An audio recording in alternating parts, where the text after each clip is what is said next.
All right, welcome back, guys, to episode 8 of the Back of House Boys show podcast. You know what it is. It's your boy 60. Today I'm going to be riding solo. So, had some technical difficulties with my partner, Buck, but we're going to make it work regardless. Today's episode might be a little bit more informational since it's just me by myself. But again, thank you for tuning in and supporting us. Episode 8, getting close to 10. If you're new here, subscribe, like. We try to upload weekly and centered around college football, NFL. But we also watch sports here and the other sports here and there. We're a little bit casual, but at the same time, this show was created by a group of guys that just had a dream in the back of a kitchen. So yeah, appreciate you guys for tuning in. If you're new, like, subscribe, support us, follow us on Instagram, and yeah, again, like I said, today's show will be a lot more informational as opposed to debate-ish because it's just me today. Um, did want to review real quickly some baseball. Rangers D-backs World Series final starts tomorrow. This is being recorded on Thursday. But yeah, Phillies, glad they got taken out. Unfortunately, the Braves ended up losing. So that's why I was rooting for the Phillies to lose. And the Diamondbacks and the Rangers, man, it's just the underdog series. So I like it. And obviously, the Astros have been in the playoff series or in the ALCS, I think it is, for like 6, 7 years in a row or something like that. So yeah, it's nice to see some new faces in there. And UFC real quick had a pretty good card this past weekend. Didn't get to watch much of it because I was at work, but also Islam, who I predicted won, and Hamzat also won. So Dagestani's dominated that card. So a little bit of a getting into UFC as well. But other than that, NBA starting up. I'll definitely try to get into some NBA and learn some more about that. The only problem is I never played the sport, so I don't understand it much. Baseball, I didn't play it either, but I'm starting to understand it a little bit more. But it's also playoff baseball. Playoff sports are always the best. So yeah, that's it with like the other sports. College football, I'm gonna go ahead and jump into, and then following that, we'll talk about some NFL, and I'll also give you my picks for the week. And yeah, I'm not the best betting advice, but I tend to watch a game here and there, so a little bit. I'm trying to say like better casual takes, because we're learning, with time, we'll learn more. But yeah, CFB notes I took this past weekend. It was week 7. Sorry, this past weekend. So just going down my notes, handy dandy notes. The biggest story over this past week is definitely the Michigan stealing signs. Like a lot of coaches have always said, this has been going on forever, for years. It's just that theirs happens to be a lot more public now because of the situation with the the scout that's been buying all those tickets. I think he bought like 30 tickets to like 30 different FBS schools.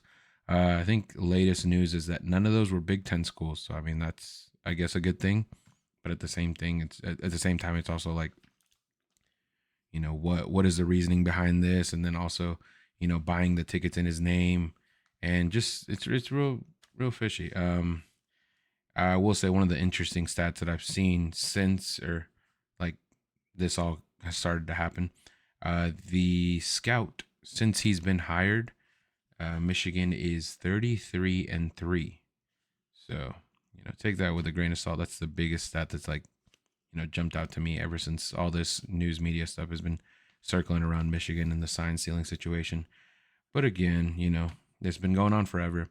There's a big thing back when Brent Venables was at Clemson, and just some of those things. Like it's been going on forever. Definitely really weird that he would be buying the tickets to the other games, and the record ever since the guy got hired. Not saying Michigan is a bad school, but at the same time, some correlation, but also recruiting has been stepping up. So can't really blame anything yet. And, until, this guy gets, or all this gets situated and, resolved, Michigan's still a good team.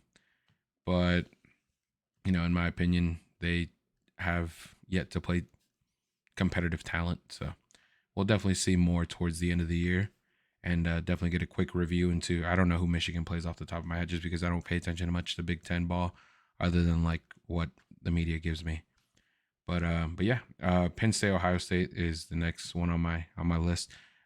Definitely, biggest thing I had was, and I was hearing is this bad offense or is this good defense?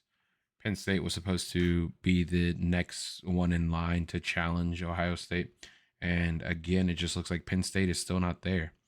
And the biggest thing is, if you're acquiring all these pieces in the recruiting cycle, and you're trying to push to compete for the top the top two dogs in that conference, and at what point does it hit? The Drew Aller, I know he's a freshman quarterback. I'm pretty sure he's a freshman. At what point does Penn State take the next jump? James Franklin, I think is his name, is like 0-9 in top 10 competition matchups, or top 5, so something like that. But it's some ridiculous stat. And at what point do you take the next leap? At what point does Penn State become the next big team in the Big Ten? And another thing with Ohio State is, at what point does the offense click to what it was supposed to be during the preseason? This offense was highly regarded because of its wide receiver talent, and the backfield isn't bad either with Mayan Williams and Travion Henderson. I think he's been battling some injuries. I'm pretty sure it's Travion. But yeah, at what point does this offense kind of take the next step? Because the defense cannot bail you out for so long. At some point, this offense is going to have to win a game against a really good team offensively. But obviously, Marvin Harrison is still Marvin Harrison, and I think Igbuka was out this past weekend, so that's another thing. Next up, Texas and Oklahoma escape. Dylan Gabriel escapes his former team, and Quinn exits the game against Houston, but Malik Murphy steps up and, kind of helps save Texas against Houston, which I think I ended up going too far back. Sorry, guys, I've had these wrong scores up. Yeah, these are the scores from last week. But yeah, anyways, we haven't even looked at the scores. But yeah, Dylan Gabriel, I can't remember if I talked about it in the show last week about how the potential to, for this to be a match. Don't really think, it should have been, but, Oklahoma should have handled business. But at the same time, right, former school, they're going to understand how you play. Yeah, I'm sure there was a turnover in coaching, but at the same time, Oklahoma is a really good team, but, there's still college football to be played. That's why it's college football. You can't underestimate anybody. And John Rice Plumlee, he's been a dog ever since he was at Ole Miss, and I think he put up like a 300-yard game against Alabama. Not to compare everything against Alabama, but when it comes to like getting drafted, the scouts always watch that tape if you do play Alabama.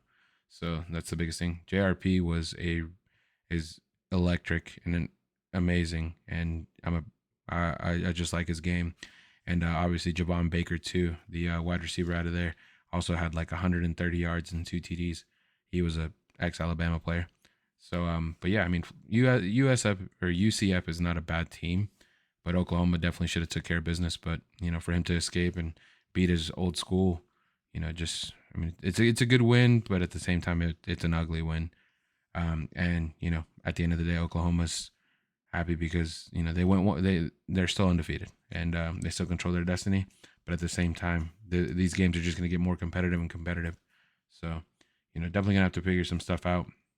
And then the other thing was Quinn Ewers ended up having another shoulder injury, and thankfully Malik Murphy, who has been there I think 2 years now, ended up relieving the game. And from my understanding, I didn't go back and watch much of the tape just because I had a busy week. But from my understanding is that Texas kind of escaped Houston, and I'll definitely go back and watch the tape. But at the same time, another thing is Malik Murphy needs to kind of step up to that role, which from what I've been hearing is he took Team 1 reps this week and is expected to start against BYU, which we'll look into. But another thing is the biggest question for Texas is how long is Quinn going to be out? So if you're a Texas fan, hopefully he's back soon and Malik Murphy can step in and relieve. And I'm also hearing that Arch Manning has had some practice. So if you have to burn that shirt, that red shirt, so we'll see. A few other notes we have. Sorry, let me take a quick swig. FSU survives Duke. Riley Leonard ended up leaving the game early again with I think an ankle injury. And then at that point, FSU just kind of took over. Just it kind of ended up becoming not as competitive as it was all game, which it was a really good game, especially if you tuned in and watched that. But FSU is still dominant. But at the same time, was it because Duke kind of couldn't really, control its game because of the lack of the quarterback situation, or is FSU just kind of becoming a stronger and stronger team? Both of these could become factors, but at the same time, I think once Riley left the game, it just kind of, the game just kind of went one sided. Yeah, Washington. Oh, if you tuned into last week, biggest note from this game was Washington State University ended up covering against Oregon, which, if you took betting advice from me last week, that was one of my top betting advice. UVA has the upset of the year, and exposes again why, in my opinion, UNC is a bunch of frauds. Drake May is a good quarterback. He will be drafted to the NFL. The potential of him becoming a really good quarterback in the NFL, in my opinion, is really slim. He is, again, he's a good quarterback.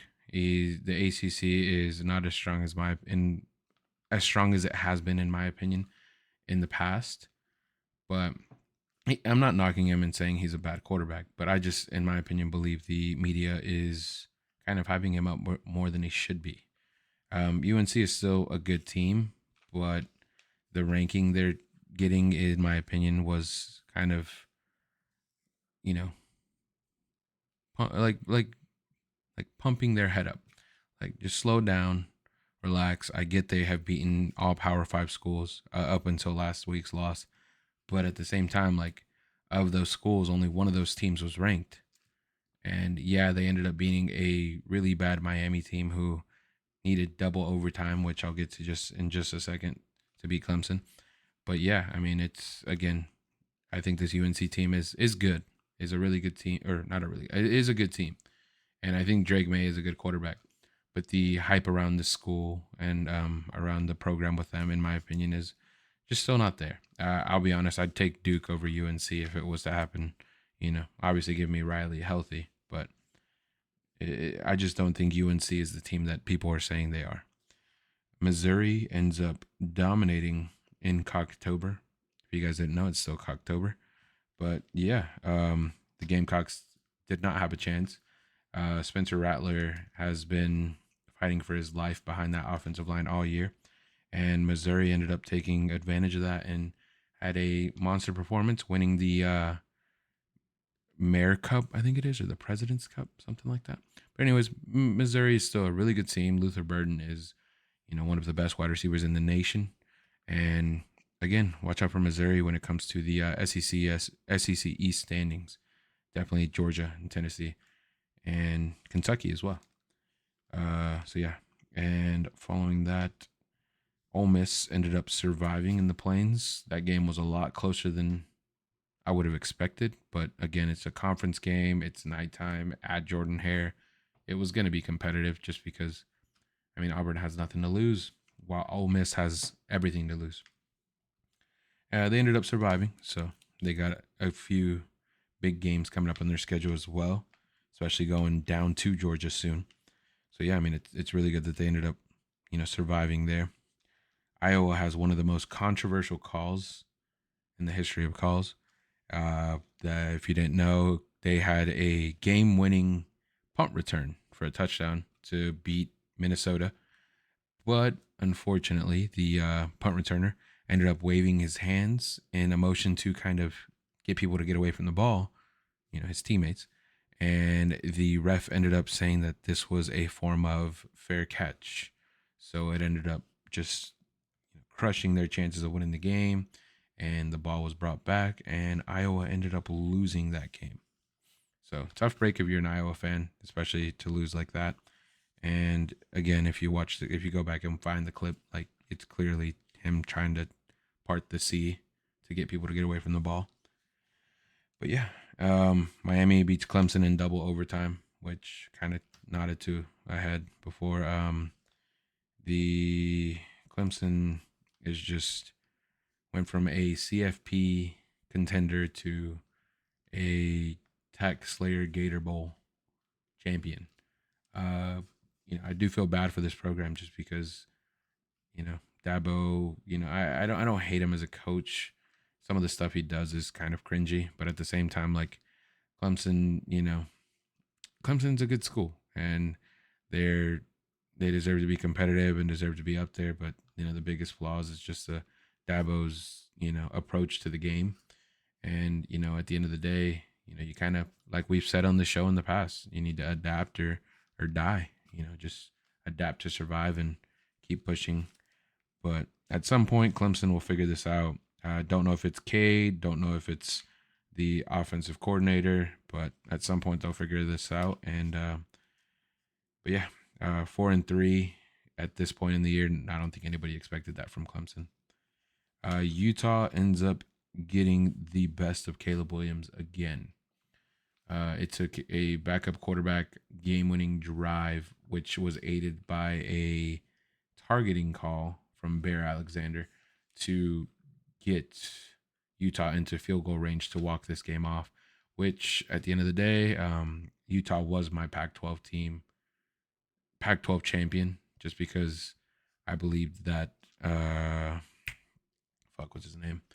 The Cam Rising. I believed Cam Rising was one of the best quarterbacks in that Pac-12 conference that's loaded at quarterback, and just believed that Utah wouldn't really miss a beat, especially with the dominant defense they have. Ended up coming in clutch either way, just because they get that win over USC, which is a conference rival, and yeah, just really good win for them. And just walk it off, and yeah, nothing much really else to say. Utah's got a really big game coming up this week, but they still control their destiny. And USC, had 2 losses, could still see the Pac-12 championship, because in my opinion, this division will hurt each other, or this conference will hurt each other at the end of the day. So if you're a Pac-12 fan, I do apologize, but yeah. And then the last game of the college football slate that I had to take some notes of was the Tennessee-Alabama game. This game had me in a chokehold and had me in so many emotions. It was absurd. If you guys are new to the show, I am an Alabama fan, and my co-host Tanner Buck is a Tennessee fan. So this game, started off with me texting him. I was at work.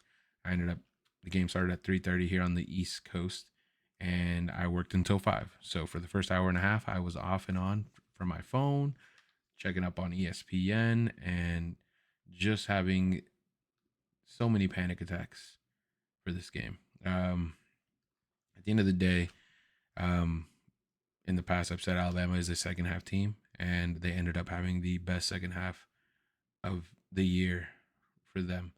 And after going down 20-7 at halftime, hold Tennessee scoreless to end the game. I will say a lot of people say there's a lot of reffing calls, but I mean, it kind of goes either way. Either you get the calls, you don't get the calls. I mean, it happens. It's the game. I mean, if reffing is a problem in all games, but at the same time, Tennessee to be held scoreless for 30 minutes of football is another thing. So, again, really big win in my opinion, just because it is a revenge game, and the amount of tenacity, I guess is a good word to say, just swag that Joe Milton was showing at the beginning of the game, and then to just get shut down like that, in my opinion. I can give all this Tennessee hate because Tanner's not here to really say anything about it, but I'll respect them. It was a good game. Joe Milton, I'm glad he was the losing quarterback. Not to say anything against Tennessee. It's just the the disrespect and the cockiness that you had, and just to get shut out in that second half, and just whine like a bitch. Joe Milton, I'm just glad it was him. Hasn't been good since Michigan, in my opinion, but he ended up having his best game of his life in the first half. This is what Tennessee needed, was a career game by Joe Milton, which they got in the first half. But the second half adjustments just did not amount to, or did not help anything for Tennessee at all. And Joe Milton was held to, in my opinion, what he was at Michigan, just a average quarterback that has a cannon. And scouts will watch this game back and realize that Joe Milton can't really do anything when it comes to transitioning to the next level. And yeah, I think a big thing too was that hurt Tennessee is Brew McCoy going out for the year. Definitely could have helped a lot, especially with Squirrel White getting a lot of attention, after having a big first half as well.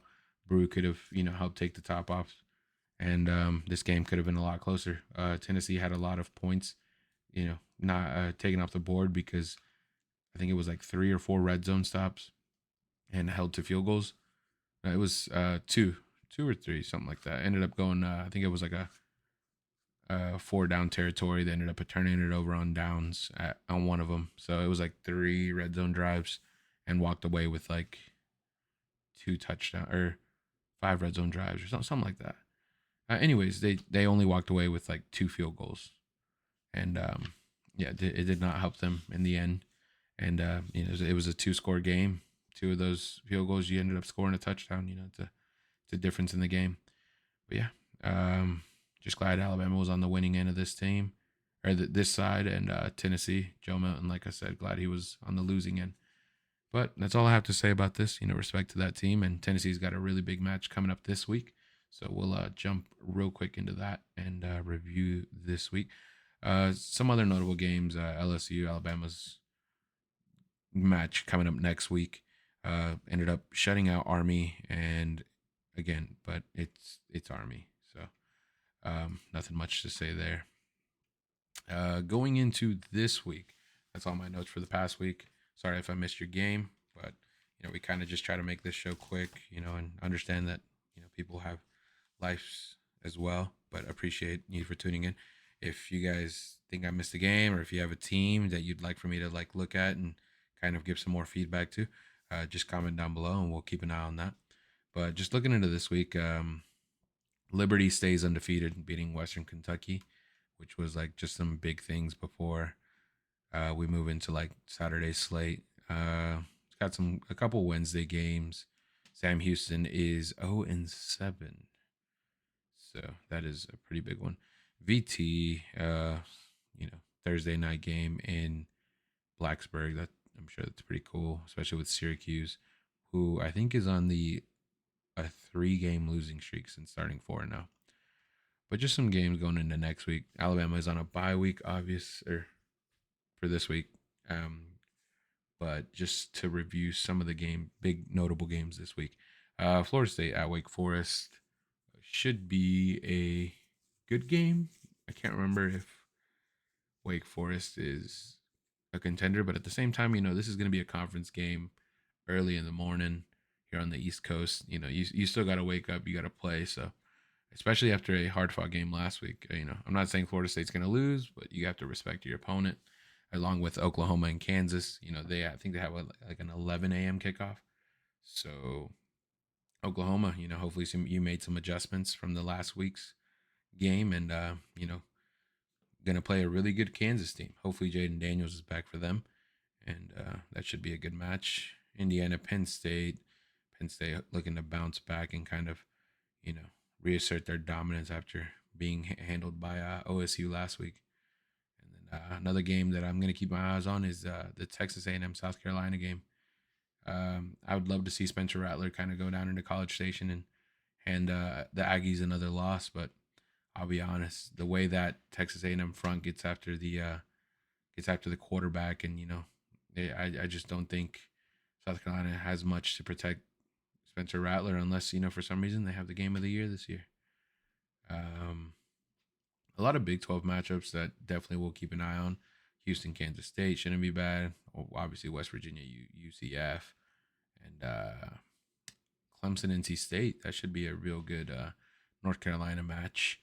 I'm hoping Clemson can kind of bounce back and regroup and figure out their identity for this. But NC State, it's definitely not a school. I mean, I know they've been having their issues with the quarterback play, but should be a good matchup, especially if you're a Clemson fan. And Georgia, Florida, the biggest match of the like 3 o'clock window, in my opinion, other than the BYU Texas. Well, actually, I say the biggest match, and then I kind of keep scrolling down and see that there's a lot more matches. So I'm a freaking casual. But anyways, it's going to be one of the biggest games for a good 3:30 slate. Georgia is looking to kind of establish how they are still number one, especially with Brock Bowers. But Florida is coming off a couple good wins, especially with a comeback win against the Gamecocks in USC.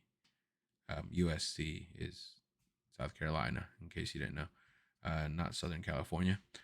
But yeah, Georgia, Florida should be a really good match, especially to see how Georgia establishes their offense without a Brock Bowers for a while. So should be a really good one, and who knows, Florida could sneak this one out. BYU Texas, also going to keep an eye on that one because of the QB situation with Quinn being out. And what happens if Malik Murphy struggles? Like, do we see Arch? So definitely going to keep an eye on that. Utah, Oregon was the biggest one. That another big one that, in my opinion, is going to be a determining factor for the CFP. Oregon obviously has one of the best offenses in the country, while Utah has arguably one of the best defenses in the country. So this will be a really good matchup. I will say I don't think Cam is going to play this game, Cam Rising, but should be something I'm definitely going to keep my eye on. If you're a better, I had Utah to cover. I'm iffy on the money line, but definitely the covering is what I was leaning towards. So definitely going to keep my eye on that, and see what Bo Nix is about, especially against a really good defense. Notre Dame, Pittsburgh. I mean, I'm gonna just go over this game, just kind of gloss over it, but at the same time, me glossing over it might end up having Notre Dame lose this game. So I don't know. Duke Louisville should be a really good match. Who I wanted to lean Duke, and I think I am leaning Duke, but I'm thinking that Riley's not going to play. So I'm still going to go with Duke. Louisville is, in my opinion, is a good team as well, but they're not a ranked team, in my opinion. But that's why I'm a casual. That's why I don't get paid money to do this. So we'll see. It'd be awesome if UVA could get another upset, especially against Miami. So that would be pretty sick. Mississippi State, Auburn. Don't really care about Auburn, but it'd be awesome to see Mississippi State bounce back, especially after their thriller of a game last week against Arkansas, 7-3.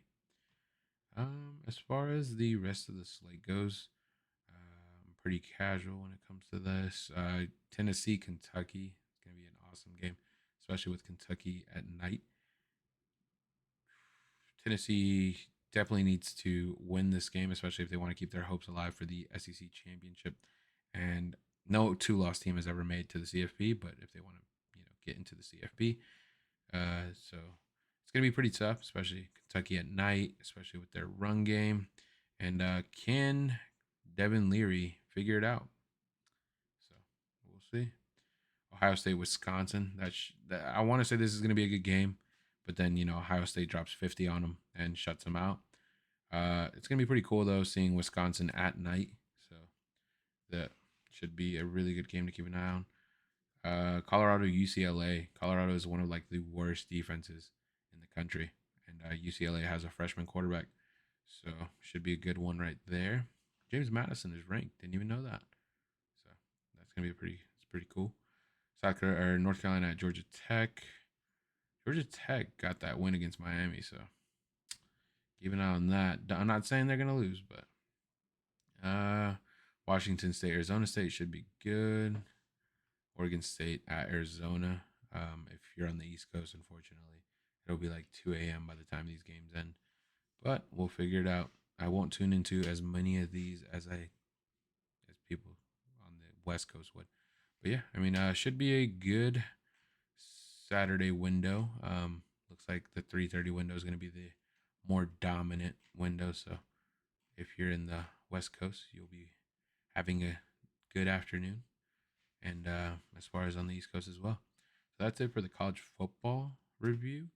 I'm gonna go ahead and jump into the NFL review as opposed to last week. If you're, like I said, we record these on Thursdays, so Thursday night football is going on right now. But we'll go ahead and review last week's real quick. Again, I took some notes. All right, so these are a little more quicker, just because I mean it's professional ball, and not as much to say. So like I said, I'll run through these and then look at the next week's slate and give you some picks as far as that's what we do. But yeah. Jacksonville survives in the Bayou. That was that Thursday game last week. Jacksonville was up by multiple scores and ended up kind of just taking the foot off the gas, and New Orleans just drops the go-ahead touchdown to send this game into overtime, and it was a sad thing for them. Bears backup whips McDaniels' team 30-12 from Tyson Bagent, who was like a D2 quarterback who he ended up winning, from my understanding, the Heisman in D2, which was pretty cool. But he also lost to like the Colorado School of Mines, which I don't know. I just saw a lot of that. It's me being a casual right now. I'm assuming the school is not good. So Indianapolis and Cleveland have the argument for game of the year this year. Gardner Minshew had a lot of turnovers, and the NFL admitted to Jim Irsay that there was a lot of missed calls towards the end of this game. So if you're an Indianapolis fan, unfortunately, you were on the wrong end of these calls. And Cleveland ends up winning behind a dominant Myles Garrett performance. PJ Walker ends up coming into relief for Deshaun Watson, who is again injured. So again, this is one of the games for the Game of the Year candidate. Buffalo is a fraud, in my opinion. I know they're playing right now Thursday night. They're up against the Bucks, but the Bucks, in my opinion, aren't great as well. And they ended up dropping to Mac Jones and the Patriots, who, if you watch this show on a regular basis, in my opinion, Mac Jones is a starting quarterback in a lot of these teams and deserves to be a paid quarterback, and in my opinion is a top 16 quarterback. I think he is a really good quarterback on a really bad system. So please, free Mac Jones. Detroit is back to their usual selves after getting ass wiped by the Baltimore Ravens, which in my opinion, the media hype kind of just may have gotten to them. This is still a really good team, but Baltimore may have seen that they were being disrespected because Detroit was a really good team, even though Baltimore was favored. Again, Detroit is still a really good team. Lamar had an MVP game, but can he keep this consistent? That's the real question. Can Lamar keep doing this? And the Rams got hoed at the end of the Saints game. Lots of, calls should have been called. The fourth down controversial call. The Steelers, in my opinion, are a good team, but I think the Rams, made a lot of mistakes this game. Green Bay is trash, is the note I have for the Denver Green Bay game, just because that game was awful and it kind of took a lot of time off my life. So if you're a Green Bay fan, I do apologize. The Chargers suck, and Jackson Mahomes is back, guys. He is back. Miami is fraudulent, and Philly gets good no calls. So that's the Sunday night game. Lots of calls that didn't go the way for Miami. And, unfortunately, Miami is full of frauds. I'm a Miami fan. So it was a tough game to watch. Congratulated one of my best friends because he's a Philly fan. And I just think that, we're not there yet. I mean, we're a really good team offensively. Defensively, we had a lot of struggles, and we were missing both our starting corners. But Jalen Ramsey is due to make his debut this week. So I expect some changes, and hopefully this defense can help support this offense some. And then Purdy gets whipped by the Vikings on Monday Night Football. Awful game by Brock Purdy. I think he threw like 2 or 3 picks. And check down management, all that, whatever you want to, game manager, whatever you want to call him. He's still a really good quarterback. Minnesota just happened to, kind of somehow win this game after Kirk Cousins tried to sell so many times. I guess Brock Purdy just wanted to sell more, but it was a really good game, and San Francisco will definitely figure this out, but they just haven't looked dominant these past 2 weeks. So, um, expect them to bounce back and figure it out and get healthy, hopefully. Lots of teams on bye this past week: Cincinnati, Dallas, Tennessee, New York, Carolina, and Houston. So that's it for like kind of this past week roundup. Like I said, it's not as many notes as the college football, just because not as many games for one, but also just the professional, obviously. So, just a quick jump into this week, and I'll give you my picks for the week, and kind of get this show rounded up. But Tampa Bay Buffalo is going on right now. At the moment, Buffalo is beating Tampa Bay. I didn't expect Tampa Bay to win this game, but it would be sure as hell awesome if Tampa Bay won. I'm just gonna roll with the Bills just because they are the better team. But if Tampa Bay ends up coming back and winning this game, I will be happy that I picked wrong. So looking into next or Sunday's window. Sorry. I unfortunately will not be able to watch a majority of these games just because I will be attending my first game of the season. I'll get to that when I get to it. But Los Angeles at Dallas. I'm just glad it's not the Chargers because that game was awful. In this game right here, I'm gonna go ahead and pick. I'm gonna pick Los Angeles. I know Dallas had a bye, but just the way Los Angeles ended up losing last week, I expect them to kind of bounce back and kind of come into this game pissed. This is at AT&T Stadium, so I mean Dallas does have that advantage, but at what point do we see Dak kind of step up? That's the reason I think they win this game is if Dak has a really good game, and this team can only go as far as Dak lets it. I'm gonna go ahead and roll with the Rams, just because I have more confidence in Matthew Stafford and the Rams, but should be overall a really good game. Minnesota Green Bay. I wanna say Green Bay, just because Minnesota is missing Justin Jefferson, but at the same time they managed to figure it out with I'm forgetting his name. Oh my gosh. Well, obviously one is Jordan Addison. Oh, KJ Osborne. Yeah, I mean Jordan Addison had one of the best games for a rookie or even a wide receiver this past weekend on Monday night, and I expect them to figure it out, Minnesota. But at the same time, I think kind of Green Bay is understanding that they kind of need to build some fire. Just kind of start figuring this shit out. At what point do you kind of take lead and take charge of your responsibility and figure this out? I expect them to do this hopefully this week. You get a division rival in your home field and, kind of get to prove a point against two teams that are struggling.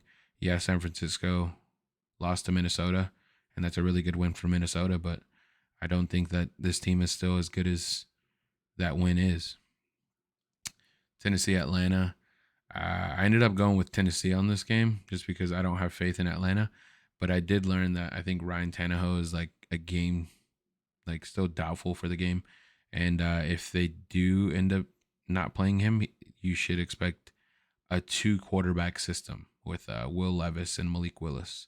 So honestly, still should be a really good game. I expect Tennessee to win this just because I don't have much faith in Atlanta. And also, I think Tennessee isn't a bad team. So, I mean, expect a lot of run game, relying on the run game, in my opinion, especially if the quarterback's hurt. And New Orleans, Indianapolis, I'm going to go with the Colts just because I have yet to see much confidence in Derek Carr in that offense. Gardner Minshew had a hell of a game last week, other than like turning the ball over 3 times. But if they can figure that out, I mean, this team isn't bad. Yeah, they put up 38 points on a historically really good Cleveland Browns defense this past week. So, I expect the Colts to kind of figure this out and maybe hopefully bounce back after a upsetting defeat last week. And the Saints, not much good going on there. Like I said, Derek Carr, quarterback, Chris Olave getting arrested. You just need to figure this out. New England, Miami should be a really good game, especially after New England had a hell of a win last week against the Bills. Miami, obviously, an upsetting loss against the Eagles on Sunday night. I expect Miami to bounce back and kind of go run the table on Bill Belichick this year, especially with the secondary hopefully getting healed up. Like I said, Ramsey expected to make his debut this week against the Patriots. But, Mac Jones is coming off a really good game. Maybe he can build off of it. But I think Miami is overall the better team and kind of flexes their muscles. The home stats for Miami is absolutely insane. I think it's like 400 yards per game, and like it's just I can't even like fathom what it, but it's a ridiculous number. So Miami at home, it's tough to beat. So I'm rolling with Miami. New York at New York in New Jersey. So I'm gonna go with the Jets just because the Giants. I mean, coming off of a win last week against the Commanders, that was really good, and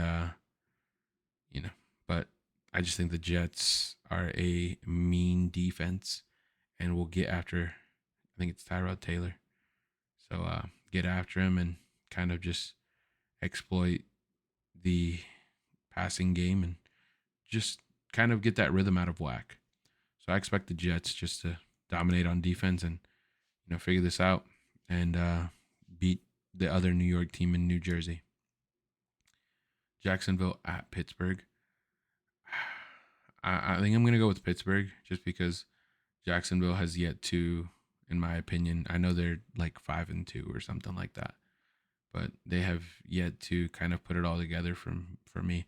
Trevor Lawrence is coming off that injury.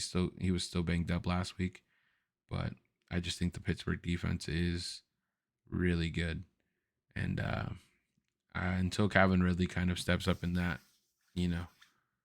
that offense, in my opinion, I don't think Jacksonville is going to really be able to dominate good teams. Not saying Pittsburgh is a bad team, but I just think defensively they're a really good team. So I'm going to roll with Pittsburgh on this one. Philadelphia at Washington. This is for some reason this game has been a lot closer the past 2 years than it should have been, as far as like domination. Philadelphia is figured it out last week. Again, like I said, they got a lot of calls that went their way, but they're starting to figure it out, especially with the signing of Kevin Byard to help that secondary and Eli Ricks kind of establishing himself in that secondary. I think Philly is kind of starting to figure it out. I still think this will be a really close game, and I'm gonna go with Philly. But like I said, this game has been a lot closer in the past meetings, so definitely a good one to keep an eye on, especially if you wanted to take like a Washington cover. So, but I'm rolling with Philly on this one. The last 1 o'clock window here on the East Coast is going to be Houston at Carolina. This is the game I'll be attending, and I'm going to go ahead and say that I'm taking Carolina to win their first game of the season. I saw some OC moves going into the bye week, so I expect them to kind of figure it out and hopefully get this put together. Bryce Young had a really good first half against the Dolphins a couple weeks ago, and offensively they were hitting on all cylinders. So like I said, if they can put this together, this team is a really good team. I'm not saying they're going to be a Super Bowl contender, but they're a team that should put up really good numbers and hopefully end up 500 if they can figure this out. So yeah, Carolina to beat a good Houston team. So going into the later slate, Cleveland is at Seattle. I'm gonna go ahead and say Seattle with this, just because PJ Walker is still the quarterback for the Cleveland Browns in this game. Both of these teams are known for defense. I just think that the Seahawks have the advantage with Geno Smith at quarterback. So I expect them to end up winning this game, but expect a gritty, real grit matchup. Just a lot of hard nosed football, blue collar stuff. So expect some defensive ball this game.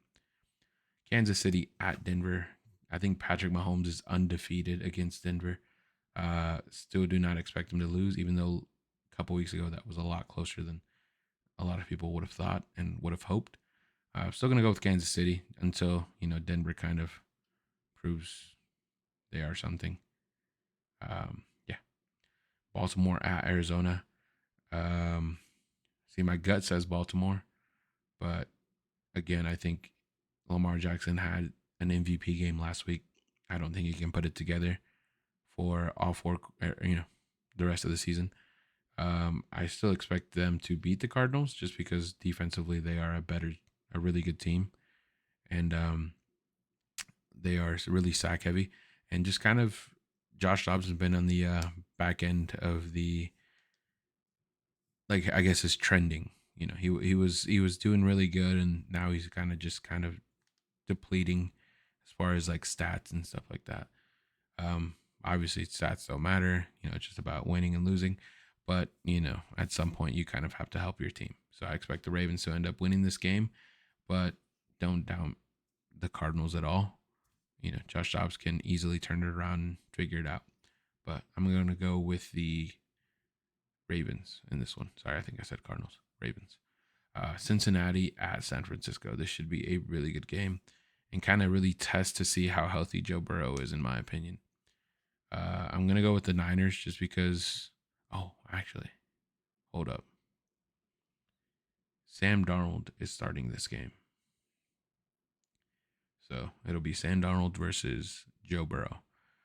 I'm still going to go with the Niners just because if you've been listening to the show past, if you've been a weekly tuning in weekly to us, in my opinion, Joe Burrow is still hurt. I expect if there is a team to exploit that, it would be San Francisco, just because of defensively how they are oriented. It's going to be a really good game. It's going to be the first time I'm really watching the Bengals.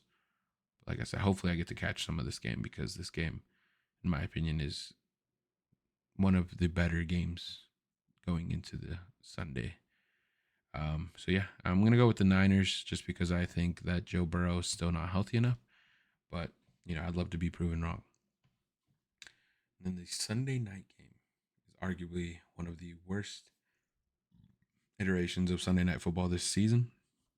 The Chicago Bears with their backup quarterback versus the Los Angeles Chargers, who cannot figure it out when it comes to the winning column. I'm going to go with the Chargers just because at some point they're going to win these close games. I don't expect this game to be as close as their games have been in the past, but I don't expect this to be a blowout. I think the Chargers end up, winning by double scores easily. So no more than 14. I guess 16 if you count 2 points. But I expect this to be like a 10-point game. The Chargers offensively kind of figure it out. And the Bears, are still an NFL team. So, but Herbert ends up figuring it out. They learn how to win again. And Chargers get a win at home. And then Monday night matchup, Las Vegas at Detroit. I'm obviously going to go with Detroit just because I like Detroit. And Vegas is abysmal. And Detroit really needs to kind of bounce back in a big way. And what a better way than to play a team that is not really great. Kind of just establish your dominance and, figure your identity back. Figure out your identity back. So Detroit, I think, is going to roll and figure it out this week and hopefully, kind of get back in that win column and start figuring stuff out again, especially after a beatdown from last week. But those are my picks for the week. So Buffalo, Los Angeles, Green Bay, Tennessee, Indianapolis, Miami, Jets, Pittsburgh, Philly, Carolina, Seattle, Kansas City, Baltimore, San Francisco, Chargers, and Lions. So take that with a grain of salt. I'd love to see if you guys do watch this, if you take my bets and kind of see if those money lines work, man. Again, I am just a guy who had a dream in the back of a kitchen and like to do this for a living. So thank you for tuning in. I appreciate you guys again. I know this week it was a lot more informational, not as much debating, just because, like I said, my co-host is away this week. So yeah, just wanted to definitely try and get this show out to you guys. I had some other people that were going to join me, but I ended up losing motivation, and then I looked myself in the mirror and I was like, I have to do this shit. So we're bringing it to you. So this is episode 8. Thank you for tuning in. I appreciate you guys so much. If you're new here, leave a like, subscribe, comment. Tell me what I can do better. Tell me if I fucking suck. But yeah, and also follow us on Instagram. I haven't been posting much there lately. Just had a lot of stuff going on in my life. So if if you know me, you know what's going on. So I appreciate that. And again, thank you for everything. And hopefully we have a good week of football. I appreciate you guys. And I'll see you guys in a week. Oh, it's over here. See you guys. Appreciate it.